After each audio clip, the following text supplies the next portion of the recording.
What's up guys? So ngayon, naubusan na naman ako ng bugas. So napansin ko dito, karamihan sa mga supermarket, yung mga tinda nila, tag 2 kilos lang. So hindi ako pwede magpa-trap doon because it's a trap. Kapag bibili ka ng tag 2 kilos, tapos yung konsumo sa isang buwan, mga 10 to 15 kilos, patay kayo doon sa presyohan.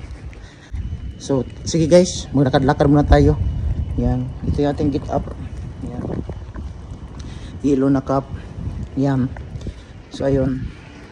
Yan guys, nagsandal tayo, short lang tayo kasi mainit ang Japan. Tapos ito yung mga palagi kong dadaanan. Yan, ito mga balay. Yan, yung mga tao. Tapos yan, eskwelahan yan. So maglakad-lakad tayo mga 10 minutos.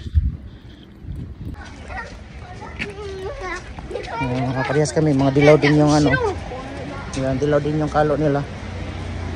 So actually guys, natapos na ako magluto ng sudin.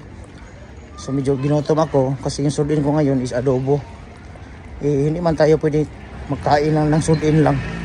Kailangan man natin na mayroong kanin. So ayun, dito na tayo, malapit na tayo sa Donkey. Kunti na lang lakad-lakad.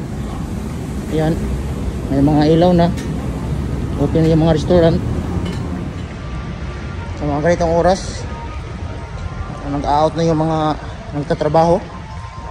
Ayan, yun yung Donkey. Mga 10 minutes na lakad din yung ginawa natin. Lalabang tayo dito sa pedestrian lane.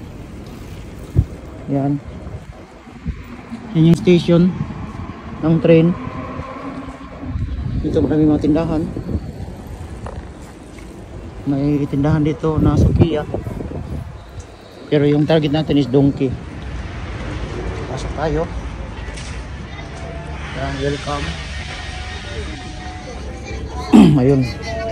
Ayun, meron na silang stock. Ito yung uso ngayon, no? Ayan, mag-order lang kayo sa ano, Skin ng Japan. Ayan, pan. Ito Tsubaki.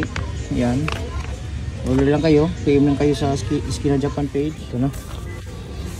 Ito na yung bigas nila, 5,000. Ito na yung available nila guys, 5,300. Mayawa na. Grabe ka, mahala. Out muna tayo. Wala tayong nabili,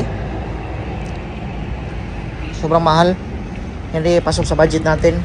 5 kilos lang, nasa 5,300. So failed yung ating pagbili ngayon sa Donkey.